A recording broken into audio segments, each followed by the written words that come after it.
环球大战线深入世界最前线，全球各地的观众朋友，大家好，我是叶思敏。今天节目大主题：伊朗狂轰，现在说打到了 F-35，打穿美军的防线。伊朗还宣称有多名的美军的人员死伤。另一方面，伊朗也在全线开战，包括了约旦基地、红海，甚至到埃及全面起火。川普这个时候也下令，接下来的14天，也许他会来做一个强力的进攻。他的战法就是要封锁伊朗的海陆的补给线，中东战火全面外溢。今天做深度的剖析。首先欢迎在场来宾，台大哲学系教授苑举正老师。思敏好，各位观众朋友大家好。资深媒体人彭华干哥。思敏好，大家好。陆军退役少将李正杰将军。思敏好，各位观众大家好。好，观众朋友，今天美伊战事在讲之前，请帮我们节目记得按赞，并且呢，在环球大战线的频道按下加入2个字，成为我们的战友。今天希望跟我互动的周五，欢迎大家在下面留言，思敏你在哪一个城市收看，我会亲自的来回复大家。好，今天的美伊战事，我们要赶快来看到伊朗的最新消息，这一场冲突又再次的升级了。他说呢，他打击到了美军驻约旦的基地，甚至摧毁了3架的 F-35战机，造成了大量的美军人员伤亡。那么我们知道 F-35对于美国来说是非常重要的，代表了制空的象征。如果伊朗真的突破了防线，锁定到F-35所在的位置，可以说就是直接撼动了美军的空优神话。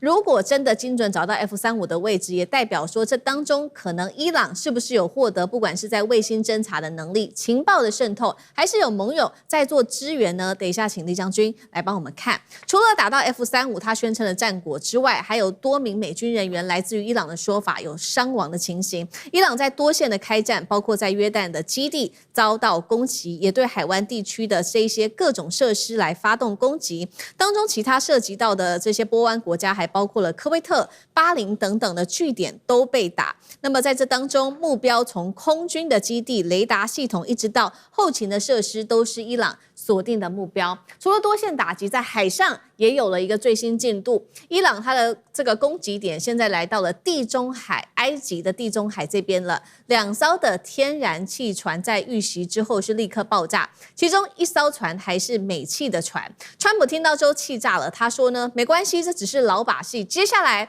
我们会好好的来痛击伊朗，轮到我们真正可以出手了。而比较奇怪的事情是，中国在这个方面突然间有了他的一个角色。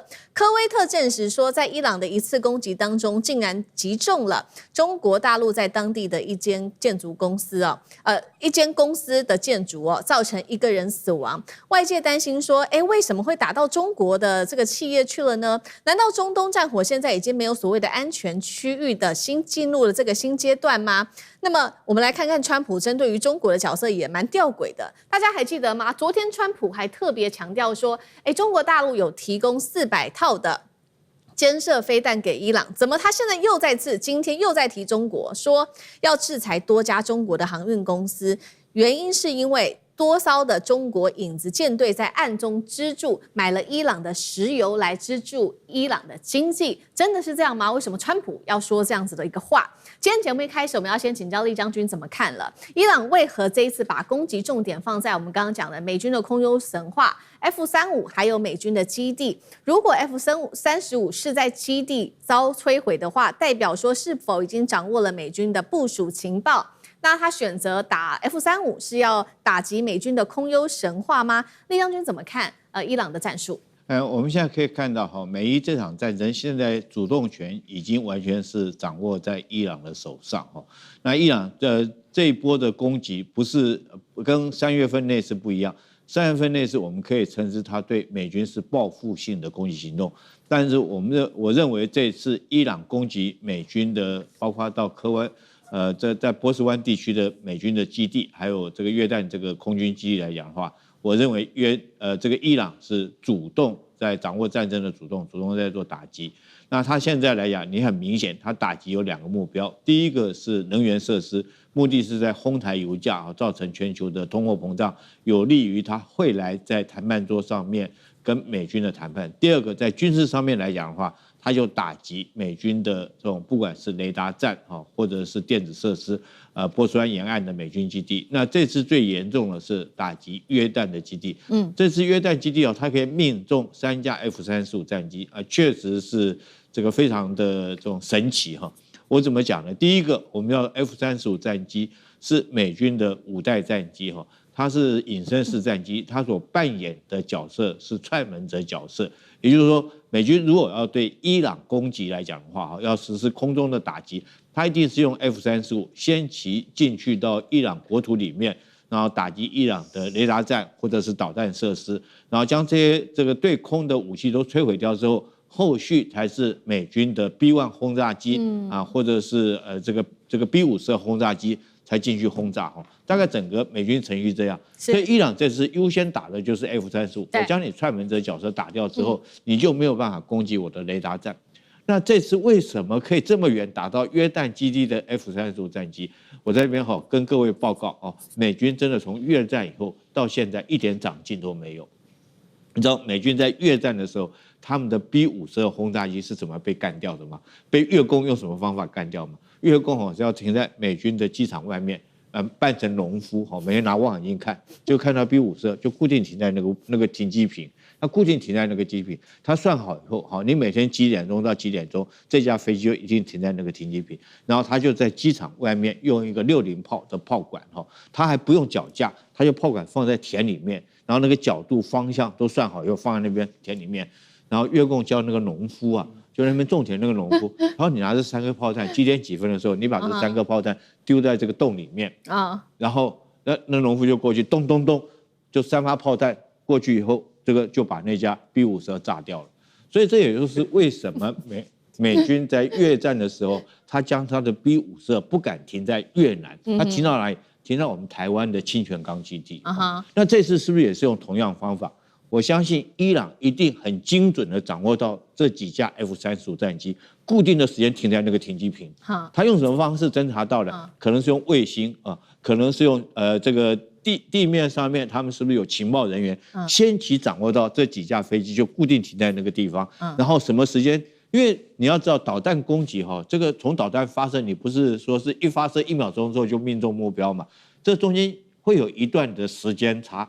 我导弹射击之后，那为什么这架飞机刚好就停在那边？它不会移开那可见得它有及时的情报今天可能停这边，明天可能停什么地方？那如果说要能够得到及时情报，第一个是天上的卫星，我随时可以看到这架飞机停在这个停机坪或者是地面的这种先期渗透的人员在那边用望远镜就看到这个飞机就现在正在停在那个地方，然后一个信号回去给伊朗的本土，伊朗这导弹就发射。所以你要看到一次摧毁3架，绝对不是偶然事件，不是这个瞎猫碰到死老鼠说的。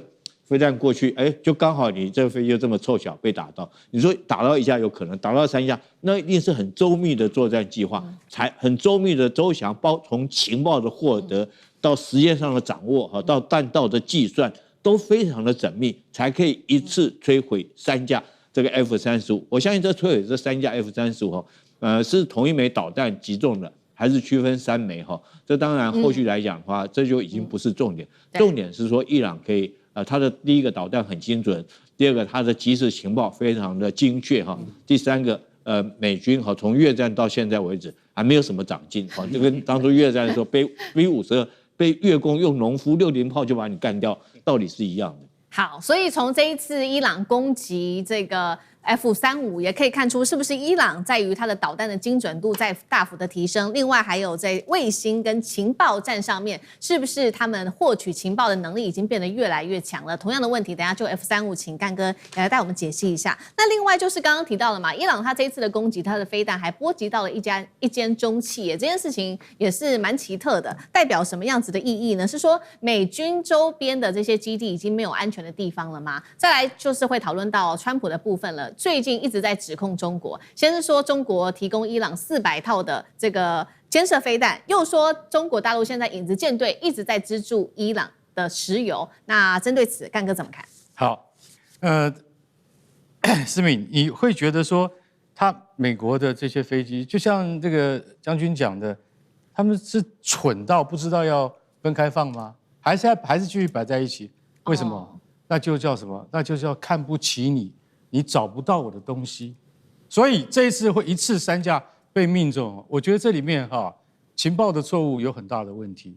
不过现在要特别点出来 ，IRGC 也就是革命卫队，他在今天的声明里面，他特别讲到一句，没有人会注意到这一句，叫做“感谢约旦人民”。是什么意思啊？你怎么会突然讲这一句话？我把他声明完全看完了，看到这一句，我就吓一跳。感谢约旦人民的意思是约旦人民当内鬼的意思，是不是？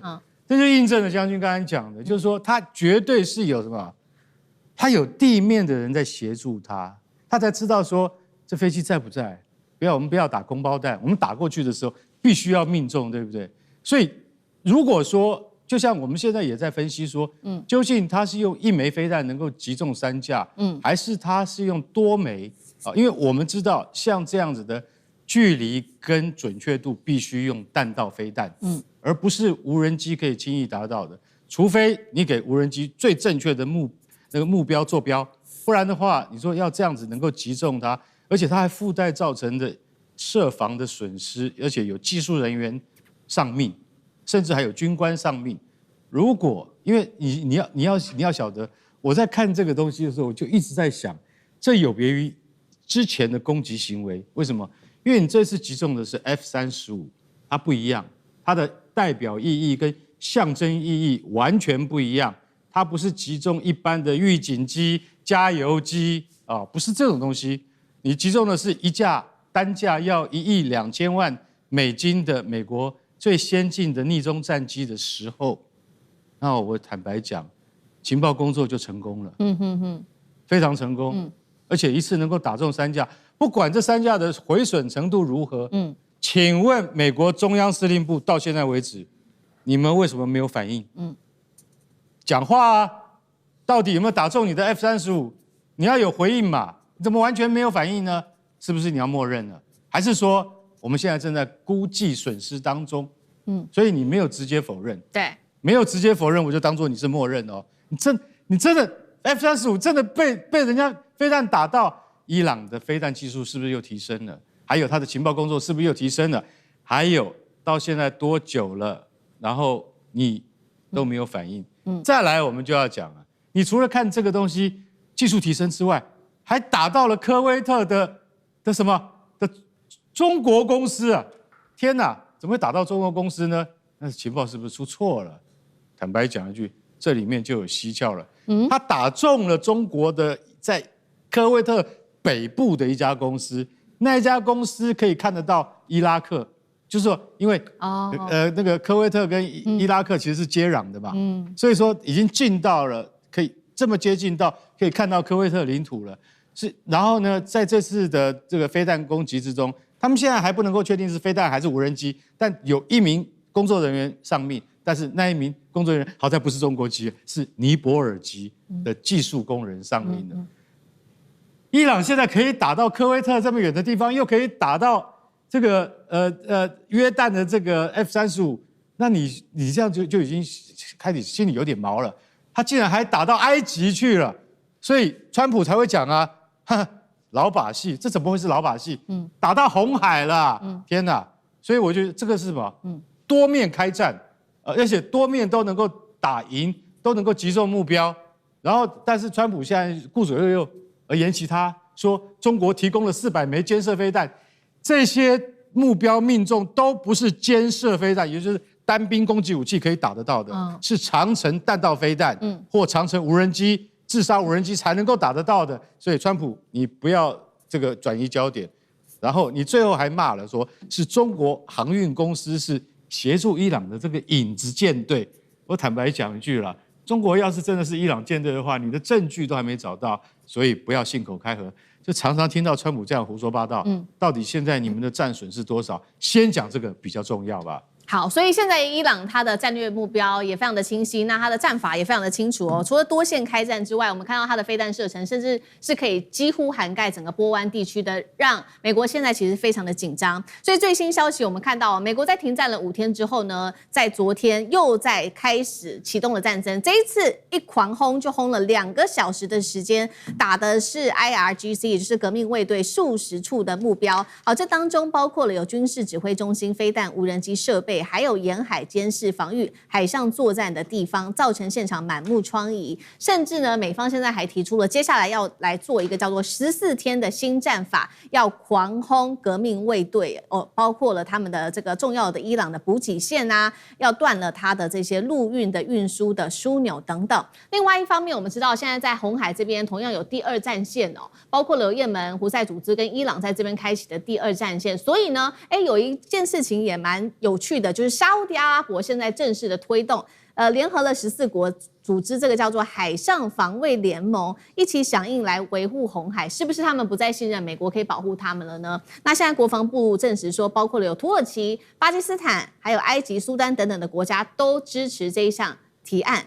苑老师怎么看？首先是有关于这个沙烏地阿拉伯召14国的这件事情，你怎么看？是不再信任美国了吗？第二件事情是，这个川普说了，接下来要轰炸伊朗14天，而且他也转向了伊朗的海陆补给线，他真的会去打吗？这是一场新的另外一场的消耗战吗？苑老师怎么看？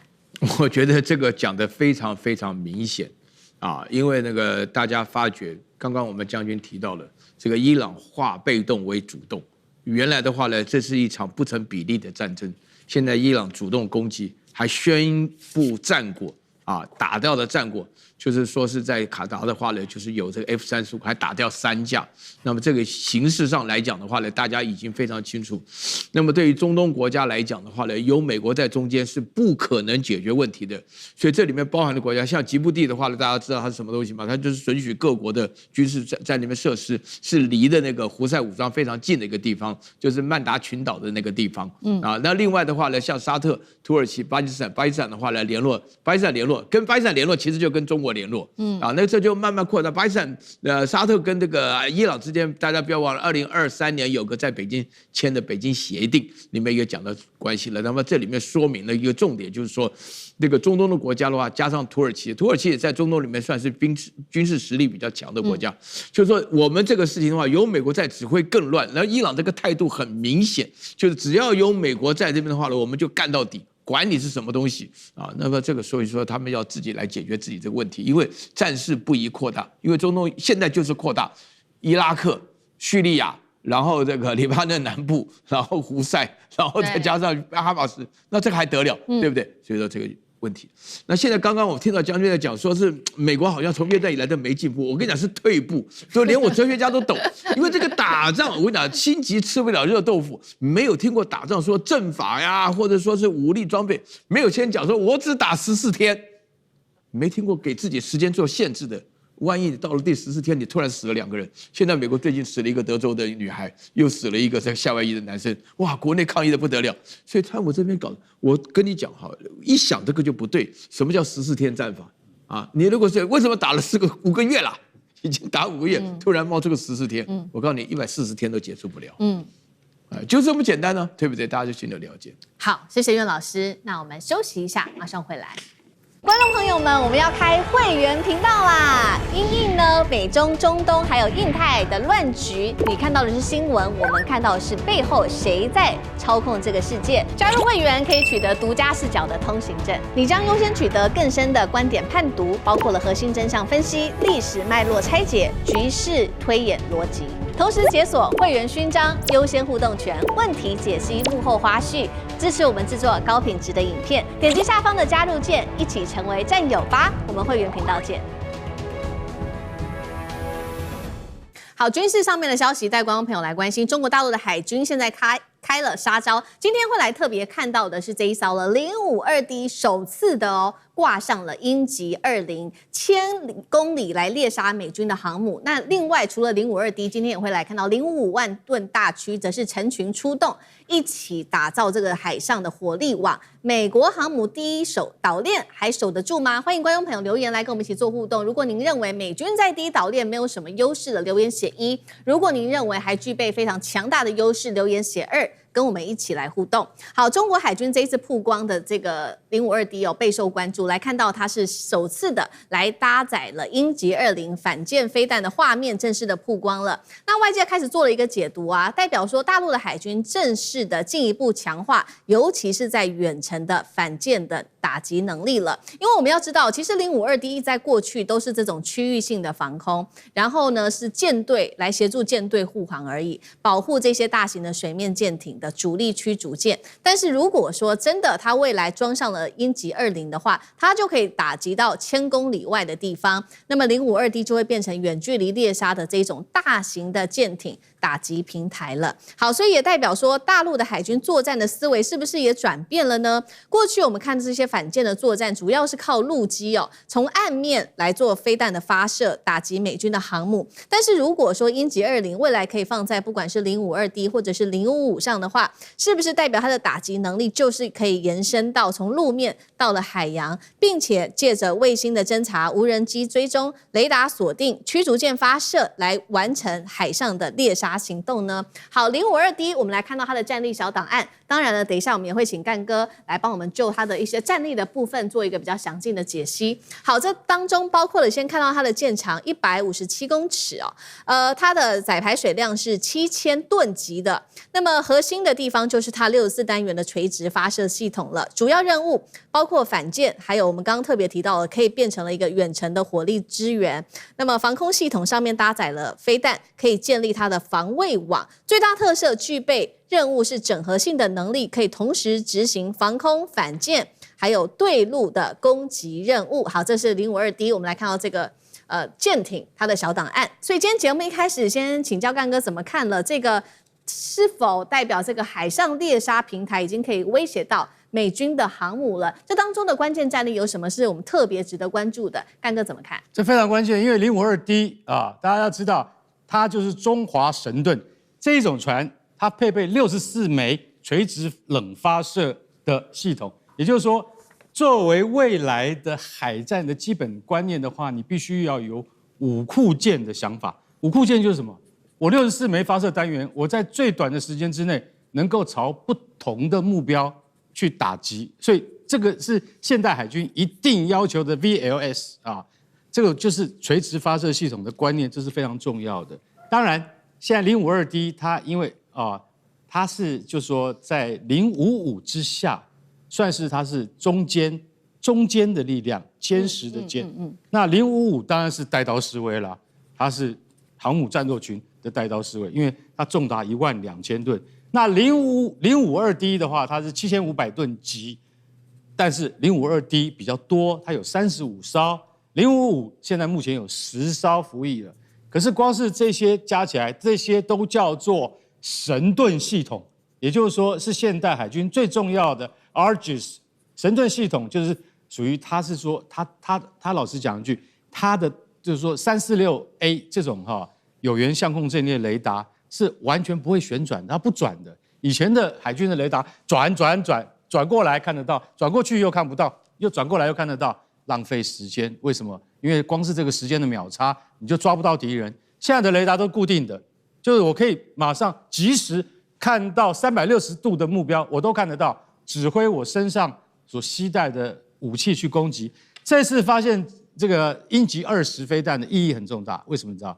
因为鹰击20飞弹就不是它以前的，比如说鹰击12啊、鹰击17啊或鹰击18这样子的飞弹。鹰击20射程1000公里，非常远，它不但远，而且准，而且它是高超音速导弹，高超音速导弹美国现在船上没有啊，中国有，美国没有，这是最大的不同，好不好？然后呢，美国相对应的武器是什么？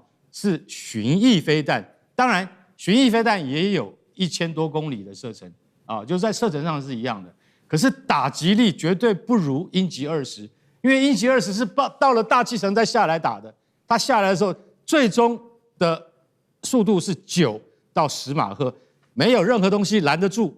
所以现在这一次在052D 发射了这一枚鹰击20成功之后，我们就开始要算账了。算什么账？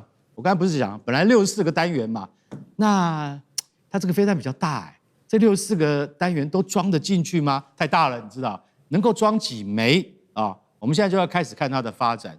但是中国海军会把这个画面告诉各位的意思就是说，现在冷发射成功了，我们现在专门要做的就是怎么样让鹰击20成为制式化的配备，那就跟美国现在普遍配备的巡弋飞弹是一样的道理，那大家要知道，052D 其实它本来相对应的应该是美国的伯克级驱逐舰，但是美国伯克级驱逐舰有将近70艘之多啊，所以中国本来在052D 的发展上是希望它能够跟伯克级分庭抗礼，可是现在我们有更大的，我们有什么？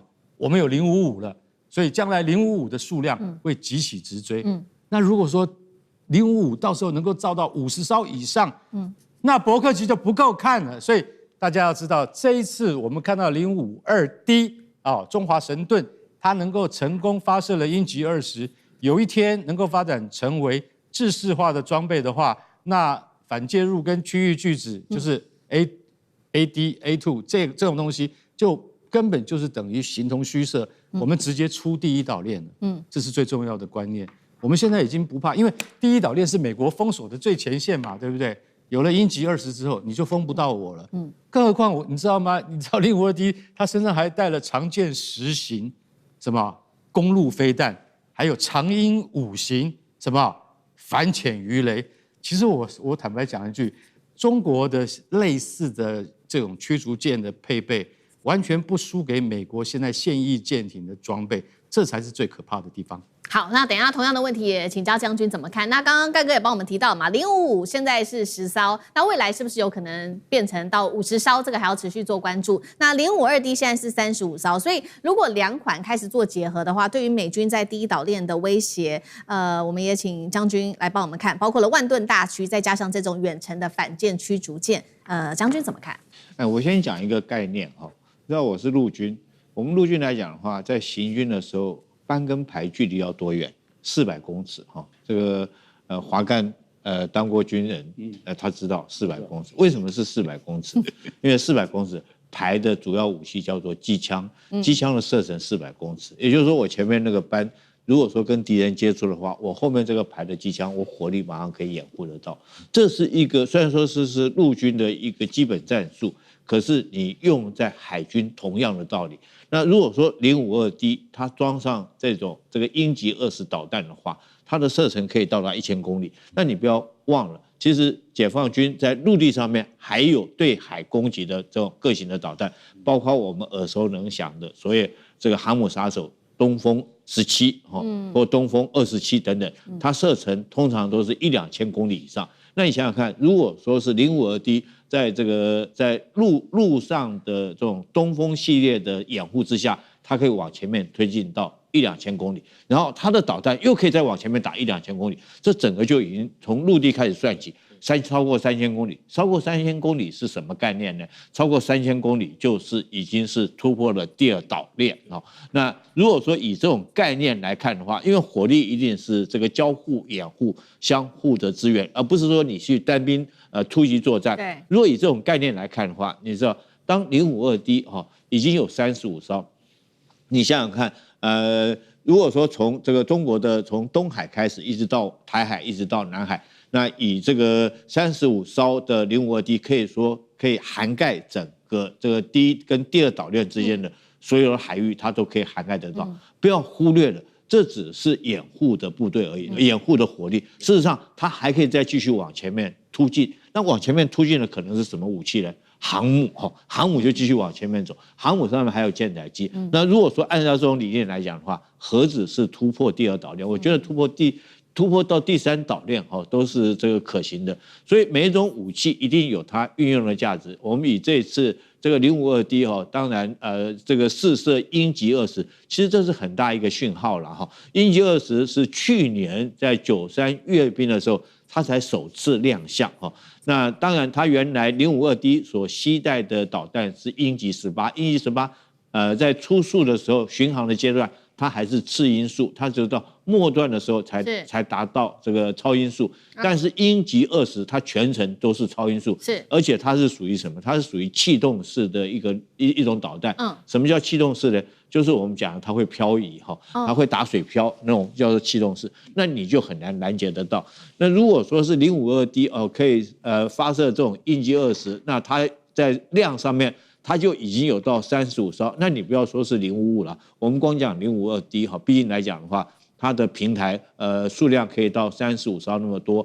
那当然，如果再加上055有10艘的话，055是112具垂发，它是64具垂发。当然不是所有军舰上面垂发系统都要摆上这种对舰的导弹，它还要摆防空导弹，还有这些。但是可见了它的打击的能力来讲的话，不但更远，而且涵盖的面可以更广哈。那我想说，这对中国海军来讲的话，尔后哈要突破第三岛链，可以说轻而易举。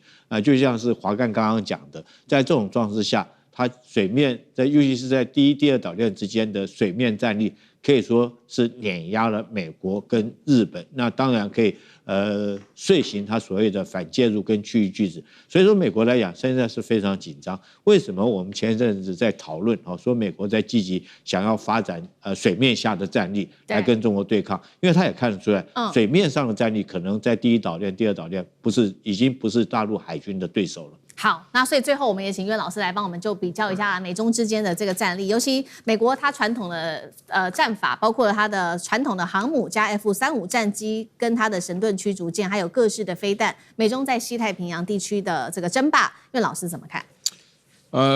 我觉得传统上来讲的话呢，我们都普遍公认，就武力来讲，美国第一，俄罗斯第二，中国就是第三。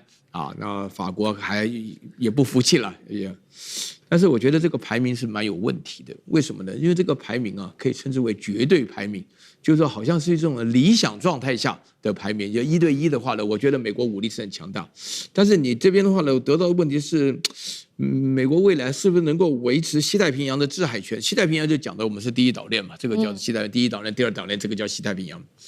那我这边的话呢，讲到我虽然对这个武器没有像前面2位都这么熟悉，但是我可以强调说，这个美国有3方面的问题非常严重。首先第一个问题的话呢，就是说像 SM-6啦，这个做防空导弹，这个 ESSM 的话呢，他们其实这个 SM-6的话呢还可以2013年是服役的嘛，但是这个 ESSM 的话呢，防空武器是1967年就有的哈。那么 F-35很厉害。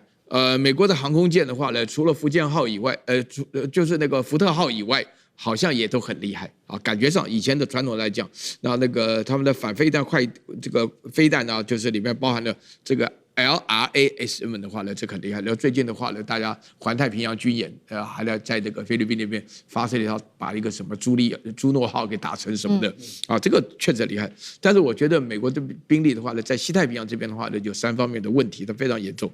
第一个是它的产能上不去因为这个 LRASM 很厉害，美国国防部定多少？定2.3万枚结果就5到7年第2年，结果它年产100枚，我的天哪！我不晓得我眼睛有没有看错但是这个数字我们跟着数字来讲，因为这个产能的话呢，美国产能有问题，这个我们听将军讲了好多次，这个产能有问题，这个不用说了。然后另外的话呢，就是说呢，他这个自己的话呢。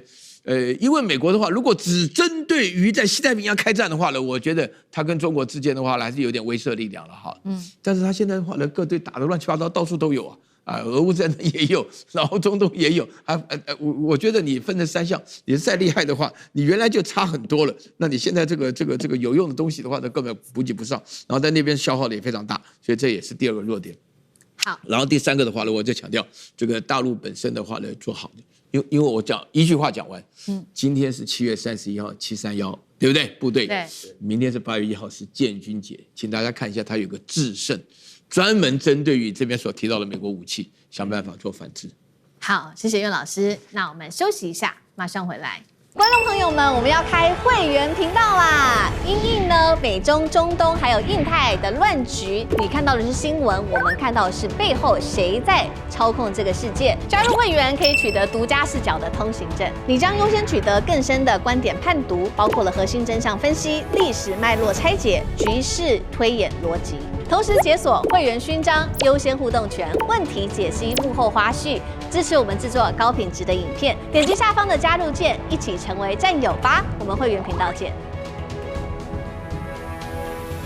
接下来美中科技战，我们要关心美国去中化要破功吗？因为现在面临的问题是苹果大缺晶片，所以这个时候急抱中国大陆的大腿。这时候呢，库克是低头找了长兴存储中国大陆的公司，但是呢，库克面临的问题是华府禁令是不准去买中国大陆的晶片的，现在苹果到底要怎么办呢？是不是会自伤美国自己的企业，甚至这些成本会直接转嫁给消费者呢？今天会做深度的剖析。欢迎观众朋友留言来跟我们一起做分享。有关于中美的科技战，在晶片上面的短缺。美国真的可以成功去中化吗？如果您认为是不行，留言写1；如果您认为美国是可以的，留言写2。来，我们一起做互动。好，全球的市值最高的科技公司苹果，现在被小小的一个记忆体给卡住了。今天的关键点就是库克自己出来坦言哦，他说现在苹果公司非常的紧张，面临的是严重的供应链问题，也就是找不到这个记忆体哦。那么现在怎么样找记忆体的方案？现在他很头痛，主要的原因是因为呢，我们都知道 AI 的资料中心现在实在是非常的热门，大家都很需要高阶的记忆体的晶片，所以这晶片制出来之后都是供给给 AI 资料中心了，导致这些消费性的产业，像是苹果作为这种消费性电子的龙头公司，它是拿不到这些晶片的。那拿不到这些晶片，当然就会导致这些晶片的价格越来越高，然后呢，记忆体短缺的问题也就变得越来越严重了。会不会影响到苹果公司的业绩？现在看起来是会的，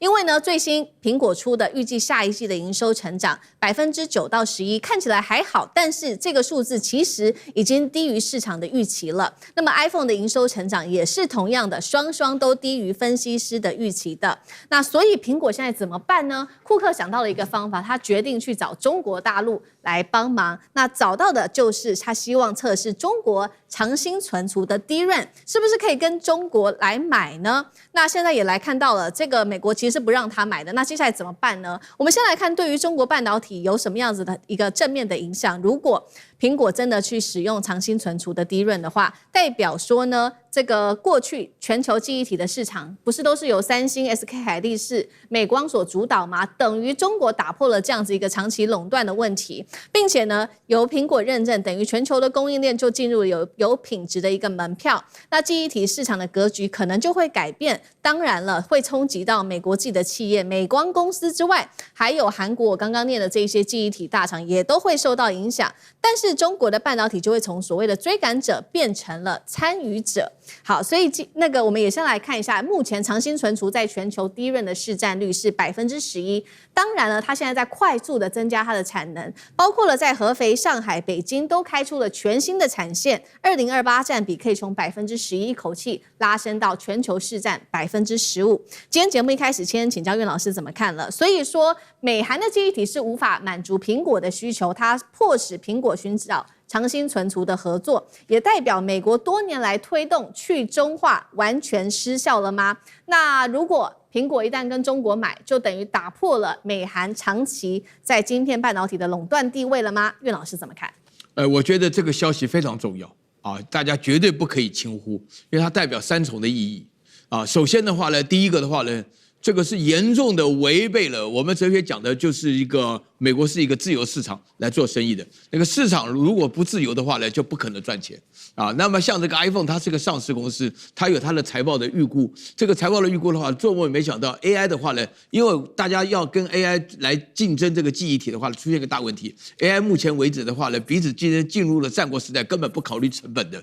所以说的话呢，这个就是虽然说三星啊、海力士啊、跟美光啊，他们确实是这个产能已经到达最高，但是基本上是供不应求。所以说的话呢，这个库克他不是不了解美国对于这个长兴存储是有制裁的啊。然后第二点的话呢，我觉得这个非常重要，因为 iPhone 它用的东西是非常非常挑剔的，对，极其挑剔。那现在到了长期存储的话呢，它就已经经过了最严格的检查后，发觉长期存储的话呢，这个能力上来讲，因为大家要了解这是个趋势。那我是觉得说，三星啊、海力士啊跟那个美光的话呢，他们能够达到这个 iPhone 的要求，但是突然库克不顾一切要进口这个长期存储，所以我看到这消息就觉得说他们的质量一定比较好，一定要，否则他不愿意找这个麻烦。然后第三件事情的话呢，我觉得最重要的，所以大家不要开玩笑，因为到目前为止，这个 AI 能够不顾成本多到什么时候我们不讲，但是这个库克他们本身的 iPhone 每一次的话呢，要面对投资大众啊，你这个大家不要以为说只有1%没有达到预期啊，你这个股票上下对于他们整个公司的营运，就是有这个手机行业现在大陆已经追得很紧了，像我自己用的这台手机是欧字开头的，感觉上就不比 iPhone 差到哪里啊，那这追得非常激烈，所以说在这种激烈的市场当中的话，那这个库克当中会想尽办法来降低它的成本，增加它的效能，那这个长期存储，所以我觉得这个事情还不道德定论的，他会联络非常非常多的企业家，要一起要反对美国的一个制裁方案，为什么呢？因为美国只会制裁，从来没有建立它的供应链，这是最大的问题。对，那如果你美国自己不建设供应链的话，那库克到底要去哪里拿到这些晶片呢？这是库克眼前最头痛的事情，并且呢，我们看到现在有2个单位是完全否定库克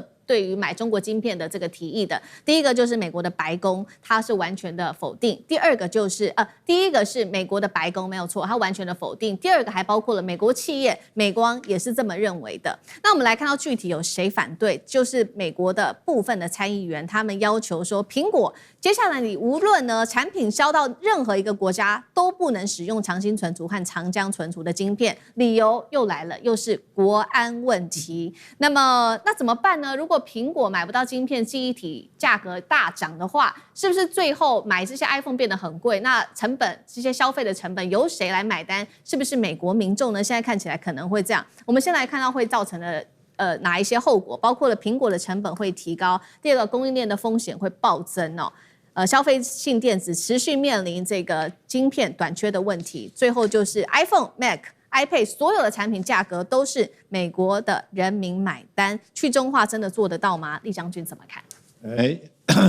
这个存储记忆体这个有多重要？我们就以这个我们一般的手机，你里面你到底储存了多少东西第一个，你每个 APP 就是一个程式嘛你看你里面你现在 APP 越写越精密，功能越来越强大。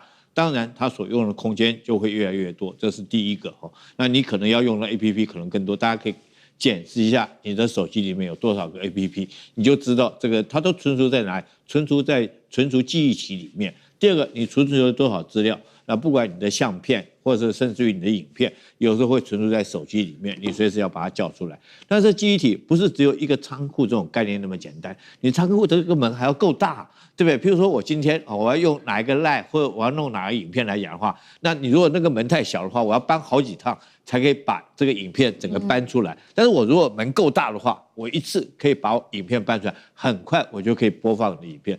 所以这个记忆体好坏在这个地方，第一个你够不够大，存的东西够不够多第二个就是你好不好搬你里面所要的东西，门够不够大，是不是速度够快？所以对手机来讲的话，这种存储记忆体是非常越来越重要。以前来讲，我记得以前我们买个手机大概几 K 而已后来到几 G 现在已经到几 T 的那种存储能量。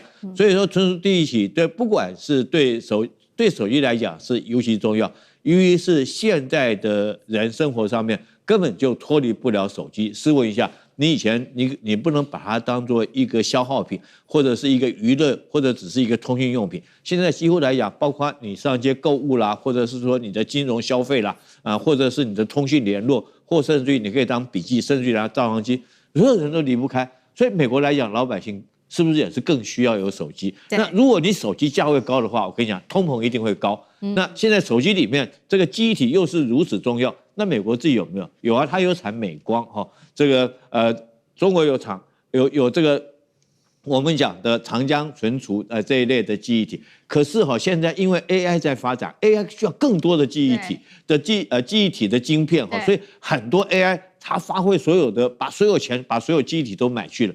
所以现在变成现在库克这边苹果这边拿不到它就买不到这种存储记忆体，就变得很贵哦，跟美光买也很贵，因为本来美国东西就比较贵了，这个时候中国的长兴存储或者是长江存储来讲的话，它可以提供你这个物美价廉、价格又便宜的这种存储记忆体。当然，库克会脑筋动到这边，那现在美国就面临一个这两难的决定哈。第一个就是说，如果说哈，其实我觉得他们讲说国安理由哈，这个都不是理由啦，它主要就是这个生意上的竞争嘛哈。第一个，如果说它这个只限制这个库克只能用美光的记忆体的晶片，那是不是这个苹果手机以后就会价格越来越高？对，因为里面一个供应链贵的话，当然你整个会高，当然就会推升美国这个民众生活的负担，因为大概美国民众生活现在都已经脱离不了手机了哈。那如果说你让库克去跟这个中国买中国的这种长兴存储的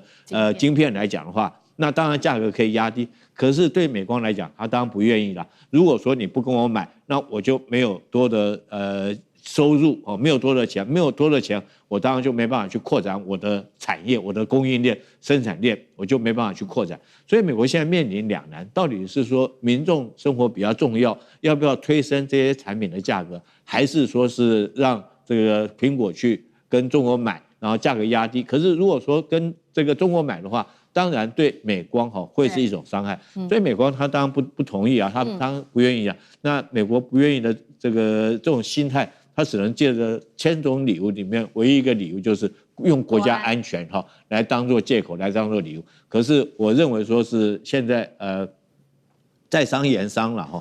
就苹果来讲的话，我当然价格可以压低，我可以做全球的销售。我如果价格成本太高的话，对我来讲一定是不划算的。所以我觉得库克来讲，最后应该还是会跟中国这个长兴存储来购买相关的记忆体，因为在商言商嘛，是我想办法将我供应链充分可以掌握到晶片。第二个来讲，我成本可以压低，对于这个苹果来讲是最重要一个决定。好，所以我们看到川普的政策一直各种的去中化，晶片也要去中化，产业也要去中化。那我们现在看起来，晶片是没有办法实现去中化的。刚刚将军已经讲得非常的深入了。那产业到底有没有办法去中化？他当时使用的就是这个祭出的关税战，但是关税战打到现在，大家做回顾根本就没有成功，还是无法去中化。为什么呢？我们就来举例，比如说呢，当时为了去中化，美国要求这些产业企业退出中国去东南亚国家，但是现在发现了，我就算去了东南亚国家，这成本暴增一口气比中国高出最高15%那这样子的话，到底去到东南亚国家真的有比较好吗？现在看起来是没有的。最后这些企业还是迫于现实考量留在中国大陆。那干哥怎么看？又还是没有办法去中的意思吗？好，苹果执行长库克他现在面临最大的问题就是供应链反正这个供应链不解决的话，苹果我们刚才看了第4季预估他已经讲了，库克讲了9%到11%，还是他的获利华尔街本来预估是12%以上，好了，差3个百分点，要怎么办？我告诉你，对于这种全球最大的科技公司来讲的话，差一点点就差很多了。库克现在很伤脑筋，怎么办？我自己都不知道怎么办。他讲了一句话：100年不遇的大洪水，就是他的那个供应链 DRAM 的供应链跟不上来。他现在跟不上来怎么办？跟不上来，他说：“你知道我们苹果多赚钱吗？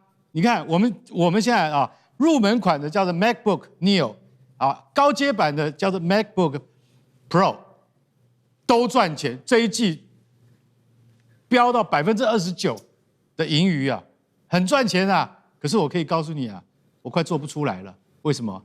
因为我知道我们现在的厂商根本做不出高阶的 Apple Silicon 先进制程的晶片，那怎么办呢？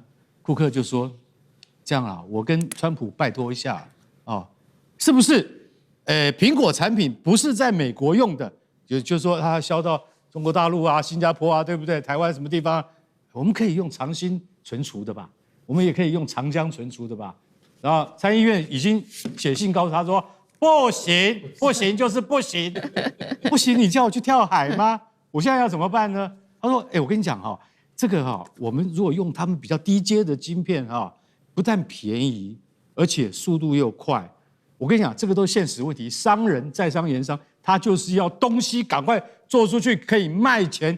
我刚才已经讲了，不管是那个 MacBook Pro 或者是那个 Neo 都很赚钱，可是接下来就准备要干嘛？准备要掉下来了。所以他们现在就是等于是苹果必须要找一条出路。但是美光就挡在前面了。美光比那些参议员还厉害。美光说啊，以前这个记忆体晶片不好的时候，你怎么没这样讲啊？对不对？你现在就这样讲啦，对不对？什么百年不遇我告诉你，你还是不可以用，你不可以用中国大陆做的。为什么？因为直接打的就是我美光，我会被你打死啊！不可以因为你的美光还讲了一句很狠的话啊。美光说：“我告诉你，你们苹果错就错在什么？花了2000多亿去盖那个 AI 的那个资料中心。”你拿那个2000多亿去增加你的扩厂啊，然后本土投资，所谓的本土就是美国本土投资啦。你们苹果为了利益都忘了你自己的本业，所以现在你叫做活该，你知道吗？美光讲的话非常酸呢，库克是听得很气，但是库克心里很急。现在我想双重夹击之下，美光说你绝对不可以，反正参议员都已经把我们美光的想法都讲得很清楚了。你要打击我们，我就是本土最大的记忆体制造商，记忆体DRAM晶片制造商。你如果要用中国的东西的话，长兴、长江，那第一个倒霉的就是我，所以我绝对不会答应。我会再发动参议员跟众议员，然后跟川普游说。我跟你讲，接下来的问题最烦恼的是谁？是川普，因为两边都是肉，他现在到底要顾谁？可是他如果又看到国安，他头就昏了，他就必须要去听美光的话。可是这样对这个对于这个苹果这个第一大厂，它有很大的产业打击，因为大家都要看财报，华尔街是手下不会留情的。好，谢谢干哥。那我们休息一下，马上回来。观众朋友们，我们要开会员频道啦！因应呢美中、中东还有印太的乱局，你看到的是新闻，我们看到的是背后谁在操控这个世界。加入会员可以取得独家视角的通行证，你将优先取得更深的观点判读，包括了核心真相分析、历史脉络拆解、局势推演逻辑。同时解锁会员勋章、优先互动权、问题解析、幕后花絮，支持我们制作高品质的影片。点击下方的加入键，一起成为战友吧！我们会员频道见。日本现在全面的武装，难道是要往军国主义方向去做发展吗？最新消息，战斧飞弹首射开路了。另外，日本还压了74兆压注在 AI 军工领域，等于是战后70年的防线松动。中日现在对抗进入到了新阶段。前阵子还是日本压制这个中国大陆压制日本的稀土，现在是不是另外一场对抗要开始了呢？那日本的前外相痛批高市早苗是让日本误入歧途，怎么回事？今天来做关心。好，日本的安全战略迎来了70年来最大的一个转变吗？我们都知道，日本过去主要是防守为主，那他们有这个政策上面的限制，所以是没有办法发展这种具备远程打击能力的武器的。但是现在政策明显的改变了，转为就是可以具备这种远程威慑反击能力的军事体系。而为什么会这样说呢？我们来看到这是最新消息，日本海上自卫队首次的试射了美制的战斧巡弋飞弹，这代表的意思，我们先来看它这个射程可以高达1600公里，象征日本终于是由守转攻，具备了反击的能力。目前日本规划接下来会向美国购买400枚的战斧巡弋飞弹，总金额高达了10亿美元。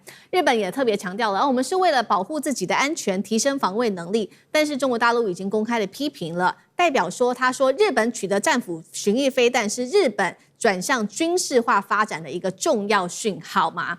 今天节目一开始先请教干哥怎么看日本的这个动作，那中国大陆接下来会如何做反制，在军事上会不会用它的比如说东风17、鹰击2105大区等等来做对于日本的威慑？难道东亚要掀起另外一场的军备竞赛吗？干哥怎么看？你看这个时事都有关联性的，为什么？我们刚刚才在讲，我们的052D 中华神盾已经发射了鹰击20飞弹，对不对？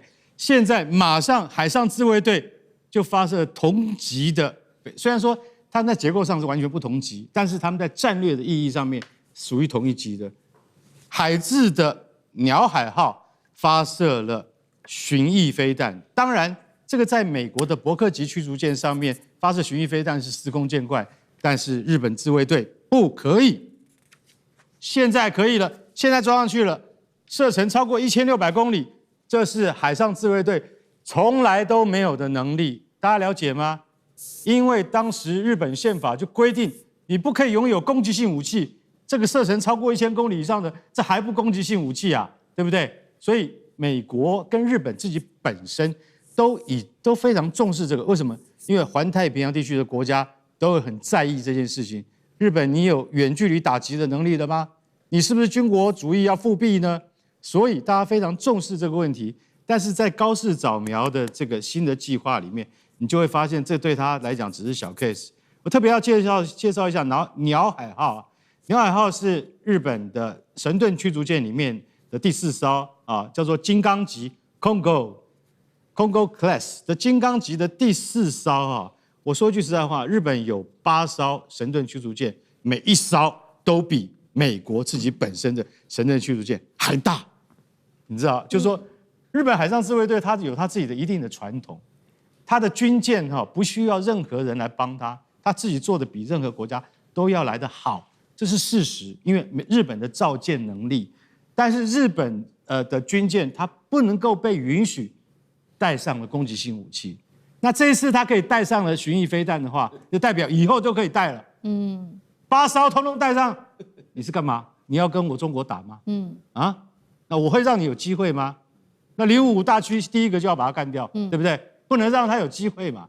所以高市早苗如果你要这样子干的话，那我们就用高超音速飞弹对付你，我们就准备要对付你啊。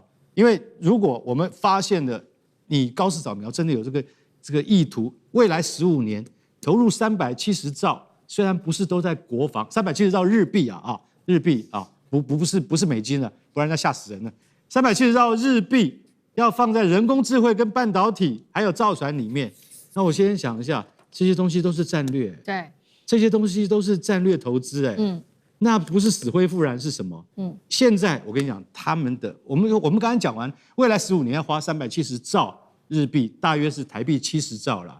可是他们现在已经达到了1年国防预算多3000亿台币了，就是1万亿日币，每年多3000亿台币，明年又多3000亿台币，他们现在已经达到了 GDP 的2%了，已经达到了北约相同的标准。这对于日本宪法来讲完全不通的，已经超过你的需求了，等于你以后你的国防的规模的预算就等于达到了什么？达到跟北约国家一样，那就是什么？那就是攻击型的，你就会危害到我们周边国家的平衡了。所以我觉得高市早苗，你想什么，我们都帮你看出来了。但是中国绝对不会答应的。好，所以代表说日本正式的由守转攻吗？那中国大陆接下来的反制，我们等一下也请厉将军来帮我们看，说是不是现在未来中日的关系也代表一定会持续的恶化？那中国的反制除了稀土战之外，还有在武器上面的升级，可能还有哪一些？等一下请厉将军带我们看。除了刚刚干哥帮我们提到的，现在日本再加钱说投资了74兆在这些 AI 跟军工相关的这些武器上面，另外就是最敏感的事情，7月31号这一天，日本成立了国家情报体系。但是大家要知道，731之所以特别敏感，他在这个时候宣布就很吊诡，因为731日本媒体在这一天特别报道了部队人体实验，还有细菌战等等的历史问题，引发中国强烈反弹。但是为什么在同一天，日本又说要成立国家情报体系呢？那再来，这些问题，中日关系会不会持续的恶化？中国如何反制？厉将军怎么看？我觉得日本很明显的不但是要恢复军国主义而且是邪恶恶毒的军国主义因为他选在今天这个7月31号成立他所谓的这种国家情报的整合单位那731不免让人家会跟731部队联想在一起。731什么部队？是细菌作战部队。当初在中国大陆，他利用这些用731部队在这边做人体的实验将人体来讲给他这个染上病毒或者是染上细菌看他身体的一个变化，是惨无人道的一支部队然后之后这些原来731这些部队日本的这些官兵后来基于良心发现，也都是这个可以说是一辈子受这个良心上的折磨那但是日本居然选在这一天这个成立他所谓的国家情报资源中心，那不免让人家会联想到，你选在这一天成立，是不是有这个跟中国又再一次的挑衅？